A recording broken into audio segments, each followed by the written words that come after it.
Hello, my name is Marie Mobley, and we are in this mini series of question breakdown, and I wanted to work out a put in order priority question with you all. So, the emergency department nurse is assigned 4 patients. Prioritize the following clients in the order in which the nurse should assess and intervene. So, of course, we know this is a prioritization question.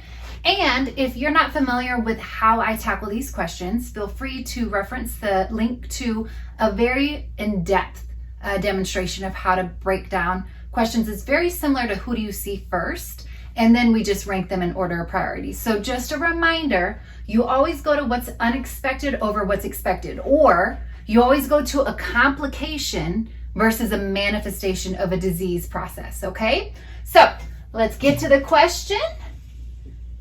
Take a moment, pause your video, break it down, and then I'll show you how I break it down. All right.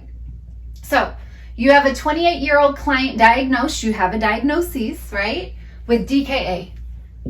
Is it expected a client with DKA to have positive urine ketones and a blood glucose of 279? Absolutely, right? This is a perfect world. It's the NCLEX perfect world. They have a disease.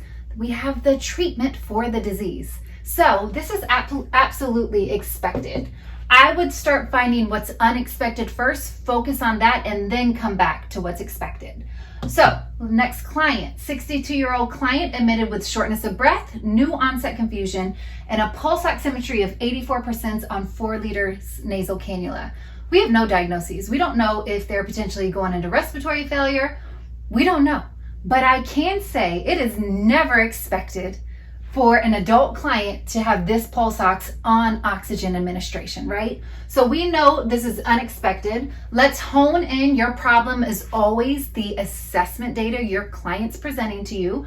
We have shortness of breath, confusion, and low pulse ox. So according to Maslow's, I see breathing in here and I see disability, right? And of course, if we can only focus and hone in on one thing to fix at a time, right? The NCLEX is just trying to see if you can identify the topmost priority. I'm gonna focus in on the breathing first. So I'm gonna say this is unexpected, and we're gonna hone in, assess, and intervene according to breathing first. Next client, 46-year-old client, post-op day 1. We don't have a diagnosis, but we do have a topic. Okay, so I want you to look at all your assessment data and tell me, is it expected or unexpected for a post-op day 1 client? Okay, so their post-op day 1, laparoscopic cholecystectomy, low blood pressure, high heart rate, and look at this output. 120 mLs in 1 hour is a lot, all right? So I'm thinking for post-op day 1, this is not expected, it's unexpected. Always go to what's unexpected over what's expected, or always go to a complication over a manifestation, all right? And let's hone in according to Maslow's. When I see low blood pressure, hypotension, plus tachycardia, high output, I'm automatically thinking circulation. That's what pops to my brain. So label this circulation. 73-year-old client, chronic renal failure, so you have a diagnosis, who's receiving PD, okay, so this is your topic. We have a renal failure client who has peritoneal dialysis, and this is their complaints. Abdominal pain, 7 out of 10, and a firm, rigid abdomen noted upon palpation. Should a renal failure client who gets peritoneal dialysis treatment have abdominal pain, and this is a high, right, on the higher scale of abdominal pain, and a firm, rigid abdomen? Absolutely not. That is not expected. You're gonna label this unexpected. Now, in terms of Maslow's, don't overthink it. We're not healthcare providers. My students always want to diagnose. That's not our job. We are to try to identify the topic, right? So what is your most concerning thing? What do you think of when you look at this? I think GI.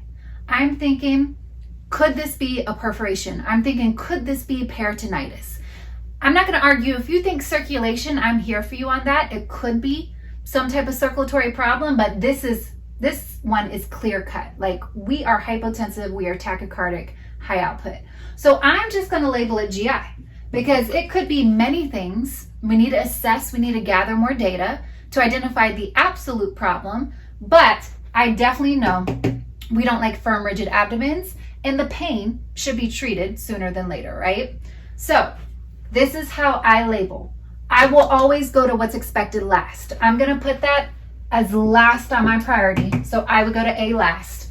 According to Maslow's, if you do not know Maslow's in and out, I encourage you, this sets your priority for everything you do as a nurse.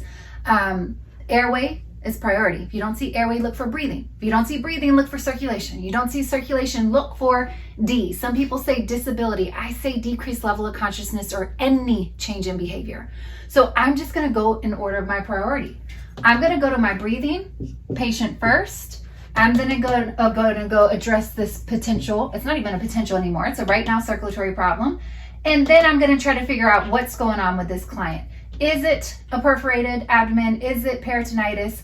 Is there actually a circulatory problem? I don't know. I don't have enough data as is, but then I would go intervene and assess on this client. So my order of priority in which I would see these clients is B, C, D, and A. So as always, if this doesn't help you, I just encourage you to have a way. You systemically, I said systemically, look, I got diseases in my brain. You systematically tackle questions, all right? And as always, if this helped you, please help somebody else. Take care.